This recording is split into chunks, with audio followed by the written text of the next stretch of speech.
Salve Maria!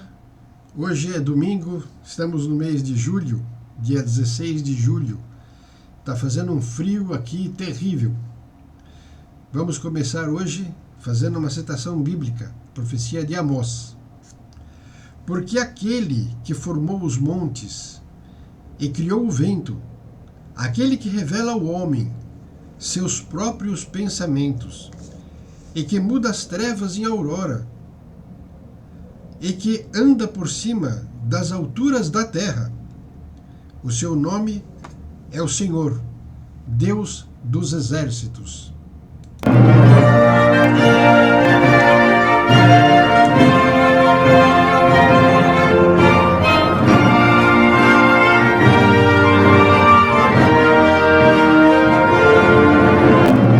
É isso mesmo, nós vamos falar hoje sobre os montes, e um monte especial, onde ele está lá, São Miguel Arcanjo. Deveria ser colocado São Miguel Arcanjo em todos os montes do mundo, mas hoje nós vamos falar sobre um especial. É uma coisa magnífica, tenho certeza que os senhores e as senhoras vão gostar muito.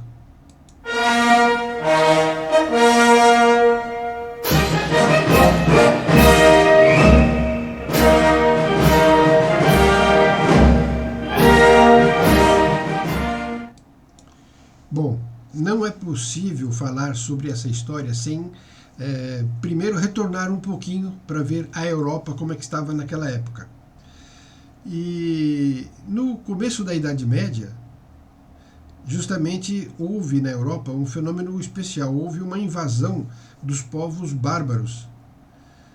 Tinham três, Roma, Grécia, Egito, eram potências da antiguidade. Mas o que acontece quando um povo enriquece muito e vive no luxo, na fartura? Acaba caindo na imoralidade, acaba se perdendo um pouco e acaba ficando mole. E os bárbaros cada vez mais se fortalecendo. E houve uma invasão de bárbaros por toda a Europa.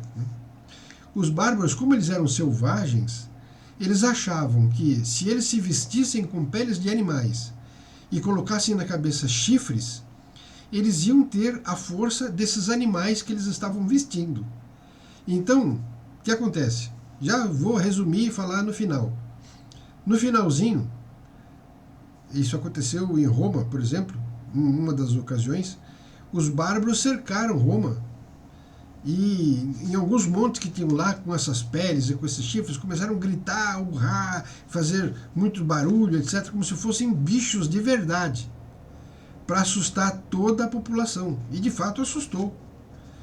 Depois de tanto gritar e urrar, como bichos, eles caíram em disparada, descendo as montanhas para atacar a cidade. O que aconteceu com a cidade? Os habitantes da cidade, vendo aqueles bárbaros se precipitarem com todas as forças, disseram o seguinte: corram que os loucos estão chegando. E a cidade ficou vazia. Os soldados ficaram com medo, porque quem que pode lutar, decaído e fraco, com um bárbaro forte e disposto a morrer para conquistar a terra?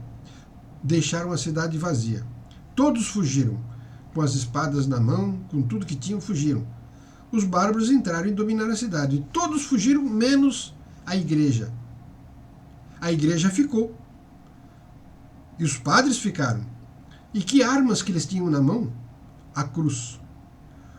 Os soldados fugiram. A igreja ficou e acabou convertendo os bárbaros. E assim foi mais ou menos no início da Idade Média. Bom, cabe dizer o seguinte, que a igreja, especialmente os beneditinos, por onde eles andavam, eles fundavam escolas para ensinar os bárbaros. E dessas escolas acabaram surgindo as grandiosas universidades da Europa. As universidades da Europa tiveram origem nessas escolas dos beneditinos. As escolas de canto que nós temos hoje espalhadas pelo mundo tiveram origem nas escolas fundadas por São Gregório, nos gregorianos. Quer dizer, a Idade Média foi uma coisa que beneficiou para todo mundo. Os monges copistas, Eles copiavam as obras da antiguidade e formavam verdadeiras bibliotecas para estudo. Os bárbaros costumavam desprezar os velhos e as crianças defeituosas, porque não serviam para a guerra. A igreja fez os primeiros asilos e hospitais para abrigar essas pessoas. Não há quem não gostasse da Igreja Católica, com tanto amor assim pela humanidade, e com isso o vento benfazejo do apostolado foi soprando por toda a Europa. E os bárbaros foram se convertendo. No entanto, há uma peculiaridade. Os bárbaros do norte eram os mais ferozes e os mais selvagens. Eles vinham da Escandinávia, eram chamados de vikings. Eles vinham nas suas embarcações cantando cânticos de guerra e branindo suas lanças. As pessoas ficavam apavoradas, porque eles eram muito ferozes. Onde eles iam, matavam todo mundo. E eles invadiram o norte da França.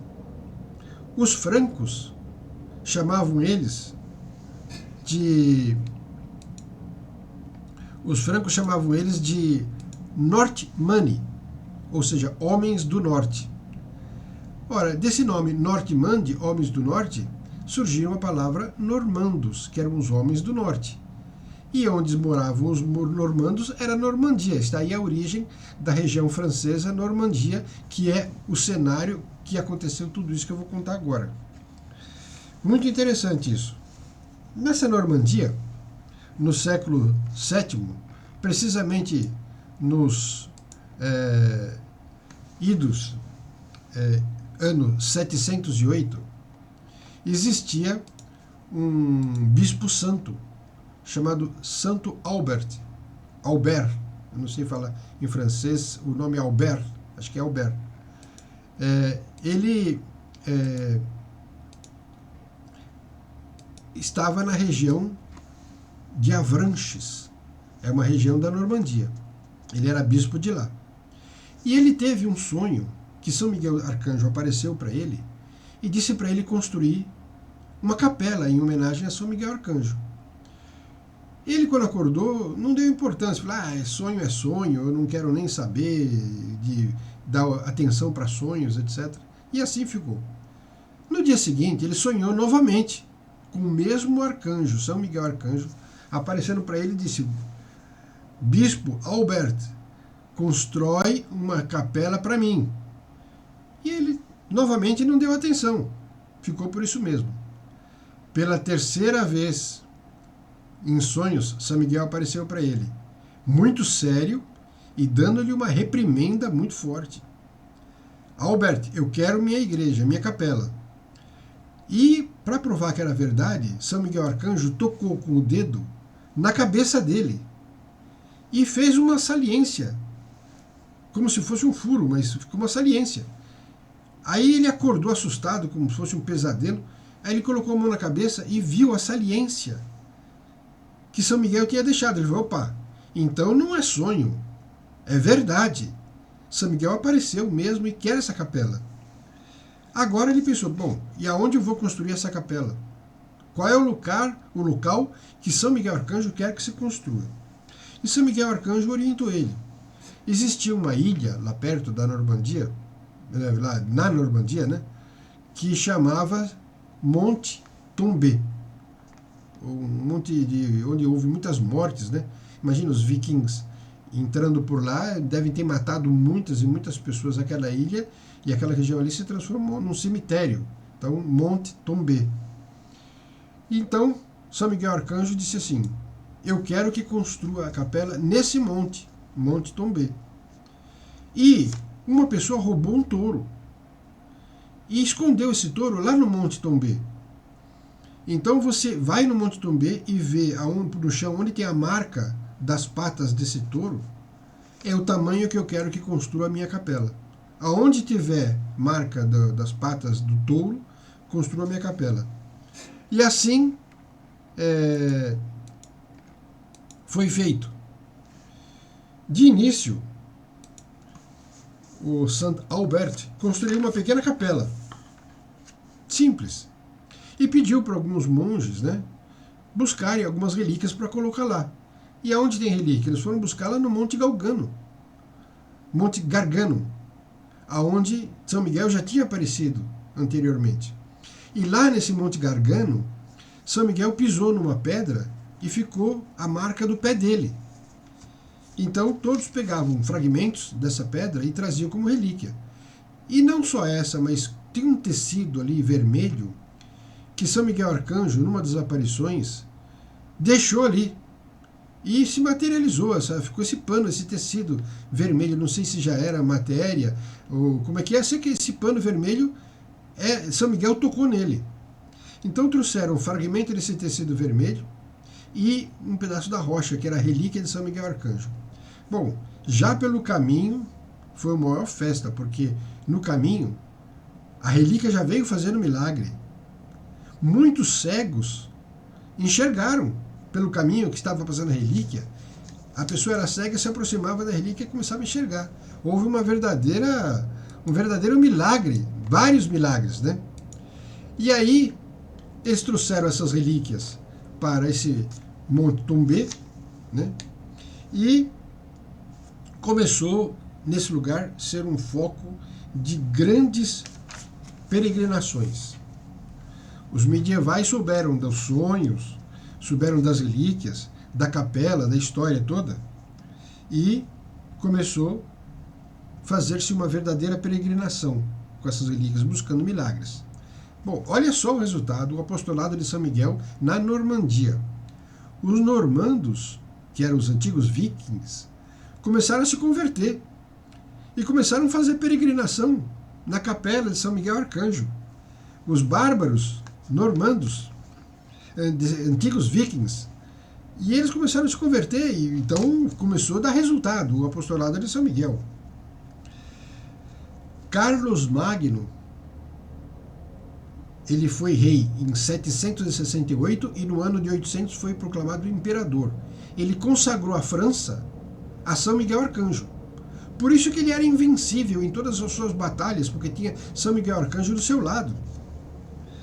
E assim foi. Com o passar dos anos, foi construída uma abadia também. Essa foi melhorando, porque tudo foi construído aos poucos, né? E foi construída uma abadia. E nessa abadia,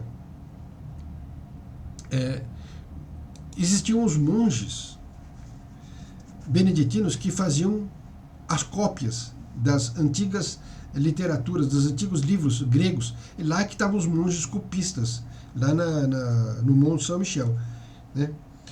Bom, o que acontece? Começou a Guerra dos 100 Anos. E era preciso fazer uma muralha em volta dessa capela para proteger. E aí construíram essa muralha que os senhores estão vendo aí, que acabou se transformando aquilo numa fortificação. Os ingleses queriam tomar o Monte São Michel, mas os franceses resistiram bravamente e não permitiram que isso acontecesse.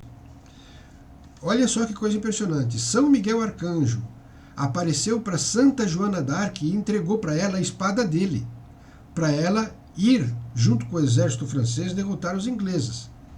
E, de fato, ela pagou um preço caro por isso, porque foi martirizada, mas conseguiu se vencer. Os franceses venceram a guerra. Bom, essa foi a Guerra dos 100 Anos, né? Com o passar do tempo, essa muralha que está aí, você pode ver que dentro dela foi construída uma aldeia medieval. Coisa estupenda, coisa maravilhosa. Lá dentro é uma coisa magnífica. Não tenho o que falar assim de coisa magnífica. E para começar, e começou a receber muito turista, naquela época tinha mais peregrino do que turista. Turista é uma palavra moderna. Mas com o passar dos anos, foram vindo os turistas também, né? E era preciso preparar o lugar para os turistas. Então, nessa cidadela medieval, tinha tudo lá dentro. Tinha hotel, tinha até cemitério para os moradores do Monte São Michel. Tem cemitério lá dentro. Tem restaurante, lojinhas, tem tudo. Tudo que você pode imaginar tem lá dentro, para receber todos os peregrinos e os turistas. É uma escadaria muito forte para subir lá em cima, então precisaria ter uma estrutura muito boa. Bom, quando foi feito esse Monte São Michel, toda essa construção, Antigamente ele era conhecido como Monte Saint-Michel em perigo do mar. Por que deram esse nome para ele? Monte Saint-Michel em perigo do mar. Por que será? Porque é uma coisa impressionante. Nesse lugar existe um fenômeno meteorológico fora do comum. As águas recuam até 3 quilômetros de distância, deixando toda a vizinhança seca. E as pessoas podiam ir até lá a pé. Tinha uma estrada de pedras onde as pessoas caminhavam até lá. Só que, quando a maré enchia, as águas voltavam com tamanha força, 3 quilômetros, né? Voltavam com tamanha força, que chegavam a uma altura, já chegou a uma altura até de 15 metros de altura, essas águas. Aí conta-se um fato interessante, que uma vez uma multidão estava caminhando, né, em direção ao Monte Saint-Michel, e eles não percebiam que a maré estava aumentando. E de repente, quando eles se deram conta, a maré já estava ali pegando os pés dele. Bom, eles ficaram apavorados, porque para vir de 3 quilômetros, né, e para subir a quase 10, 15 metros de altura, ela vinha forte. Então todos eles saíram correndo para ir até terra firme e não ser pego pelas águas. Só que no meio deles tinha uma mulher que estava grávida, e nos últimos dias de gravidez. E ela corria com toda a dificuldade da gravidez dela, mas não deu tempo. As águas levaram ela, e ela foi arrastada pelas águas gritando: São Miguel Arcanjo, São Miguel Arcanjo, né? E um milagre. O que aconteceu nessa hora? Ela acabou sendo arrastada para um lugar mais raso e acabou dando à luz ali mesmo. A criança nasceu nas águas do São Miguel. Aí ela agarrou a criança, né? Claro, certamente deve ter sido assessorada por mais alguém lá, e acabou levando ela e a criança são e salvas para a terra firme. Foi um milagre que aconteceu nas enchentes das águas. Mas é muito interessante isso, porque ela se transforma numa ilha. E é um ponto estratégico de guerra fenomenal. É um castelo pronto para brigar com todo mundo, no meio daquelas águas. Quem que enfrenta essas águas? E quando ele abaixa, quando as águas abaixam, ali fica rodeado de areia. E prestem atenção, areia movediça. Então, depende do lugar que o senhor pisa, o senhor pode afundar. Quando existe turismo lá, os guias acompanham o povo, porque se o senhor começa a correr em cima da areia, ela é dura. De repente, ela fica mole, como se fosse estar pisando numa lona, que ela vai mexendo assim, ó. Fica uma lona. De repente, ela vai afundando e o senhor vai caindo para baixo. Então, cercado de areia movediça, ou cercado de água, com essas muralhas, não há quem aguente. Sem contar a beleza feérica quando ainda é neblina. A neblina, quando envolve o Monte Saint-Michel, fica uma coisa assim celeste, parece que ela sai da terra e vai até os anjos do céu para depois voltar. Tudo isso é uma lição para nós, que toda pessoa religiosa tem um momento de retiro espiritual, de oração. É a neblina. Você se isola de tudo e fica voltado para o céu. E também essa construção nos dá uma lição, que a pessoa deve ser religiosa, mas guerreira ao mesmo tempo. As muralhas e a igreja dentro, não é?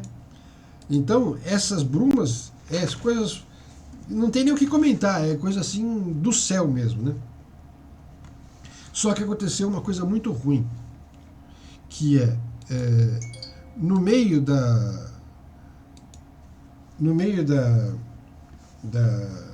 dessa coisa toda, em 1789, aconteceu uma coisa horrível. Essa construção foi transformada em prisão. Os revolucionários franceses, que a França tinha decaído, e começaram a usar esse Monte Saint-Michel para prender as pessoas que resistiam às barbaridades da Revolução Francesa. E quem visitou o Monte Saint-Michel nessa época, um deles foi Victor Hugo, o escritor Victor Hugo, ele ficou horrorizado de ver a terrível prisão que fizeram lá dentro. E essa prisão durou 70 anos, de 1789 até 1863. Depois disso, ela voltou a ser abadia novamente. Aí entraram os monges lá, tá certo? E começaram a fazer as coisas de sempre, que sempre fizeram. Uma coisa interessante, lá dentro, nessa cidadela medieval, existem muitos túneis, existem passagens secretas, e existem salões nobres. Olha, tem a visão noturna de lá de dentro, e as colunas de uma das salas lá. Tem salas de nobres, dedicadas aos nobres, para São Miguel Arcanjo receber as autoridades, as nobrezas, né? E tem as lojinhas, essa foto noturna mostra de um lado esquerdo as lojinhas, né? Onde se pode comprar muitas coisas interessantes. Então, vale muito a pena a visita para o Monte São Michel. Esta capela, no topo tem uma agulha, né? E no topo dessa agulha tem uma imagem de São Miguel Arcanjo. Agora os senhores vão dizer, nossa, mas essa imagem de São Miguel Arcanjo nem dá para se ver direito lá no topo, é pequenininha, não é? Não é pequenininha, não. Ela é gigantesca. Essa imagem de São Miguel Arcanjo que tem lá em cima, que é esta aqui, ela é grande. Ela tem 4 metros de altura. E ela é feita de cobre. Então, é uma coisa simplesmente magnífica, só que ela está a 170 metros de altura. Por isso que quase que não se vê. Ela praticamente fica quase que invisível lá em cima, né? Claro que ao vivo dá para se ver melhor do que a foto, né? Mas essa imagem de São Miguel Arcanjo, que está lá em cima, ela tem 4 metros de altura. É simplesmente fenomenal. E eu gosto tanto do Monte de São Michel que não daria para não ter uma réplica na minha casa, né? E eu acabei comprando uma réplica do Monte São Michel. Essa réplica é magnífica, eu gosto muito dela. Ela tem aqui, ó, a réplica. Ela é uma coisa magnífica. Ela tem todos os detalhes, só não tem a imagem de São Miguel Arcanjo, porque de fato São Miguel Arcanjo aqui não dá para ver direito.